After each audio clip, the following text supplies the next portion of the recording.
So guys आज साथीहरुमा चाहिँ लुगा हेर्ने भूत चढेर धेरै कपडाहरु छान्यौ हेरौँ यो पनि राम्रो छ त्यो पनि राम्रो छ सबै निकाली माग्दै पसैले दाइलाई मात्र दुःख दिम भराइ मिलाइ दिनु भएन सबै मन परेल नाला जस्तो गरेर हामी दुईटैले चाहिँ अनि दाम मिलाइदिला जस्तो गरेर दाइले पनि निकालिदिँदा यो पनि मिलाइदिन्छु यो पनि लैजाऊ भनी बस्नु भएर हामी मिलाके तर अन्तिममा चाहिँ हामीले हेरेर छाडेर भन्दा पनि अब दामै मिलाइदिनु भएन सो हामी चाहिँ नरिफाइको गाइसहरु पसलसँग कस्टमरको बार्गेनिङ पनि धेरै भयो जस्तो छ सो हाम्रो आजको शपिङ चाहिँ यस्तै भयो गाइसहरु। सो गाइस फाइनली 6:10 भइसक्यो हामी चाहिँ यो बजारमा आएपछि शपिङ मेरो चाहिँ यो भन्दा मलाई फोन बोक्नु मात्र अनि त्यही भएर अलिक नक्कल झक्कल चाहिँ मन पर्दैन यसले चुज गरेको ब्याग खान्छु। अब हामी घर जाने अब पानी पनि छिटाउनु थाल्यो ब्याग भयो मास्क खोलेर बोल्नु मिल्दैन म्याउ यहाँबाट जानु हामी यस्तो भिड छ कि ओ अघि हामी चढेको के अरे धरहरा त नि झिलिला पो देख्दो रहेछ अहिले चाहिँ कोही छैन मान्छे यतिखेर जाँदा चाहिँ तर मौसम के यतिखेर चढ्दा होइन हामी यो ठाउँमा कतिपटक केटीहरूले पनि बोकेको रहेछ त्यस्तो त्यो दामी है चोली लाइनिङवाला अनि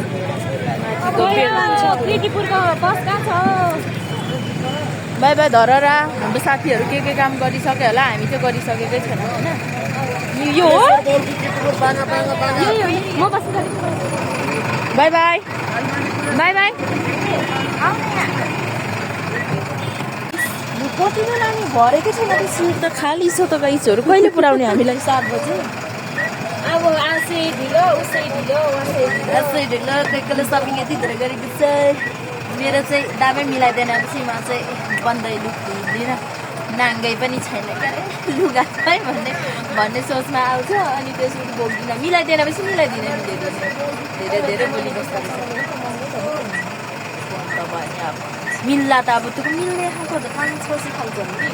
कपडाहरू त्यहाँ भएर त्यस्तै बार्गेनिङ गर्दा कतै उनीहरूले नि अलिकति के गर्नुपर्छ होला खुट्टा हेरेर गाइसहरू यति सुविधा छ अहिले आएर माऱ्यो भने थाहा छैन है खुट्टा यति गलेको छ कि खै नयाँ ब्याग देखाउँ दिनभरि आज केही काम छैन दुईजनाको यति काम कोठा यति लथालिङ्गे छ कि दुईजनाको आएर परायो भने हेर्नु एकछिन खुट्टा मान्छे खाली छ के भन्नु न आज फोटो खिच्छु भन्दै थियो साथी यसले के अरे धरहरामा त्यतिकै धरहरामा हामी भन्दा धेरै महँगो एउटा जुत्ता ल्यायो 27 मा हामीले त्यो जुत्ता किन्नु त्यतिमा सबै किन्नु साथीले 2000 किन्नु ल बाई बाई गाइसहरू आजको दिन हाम्रो यस्तै भयो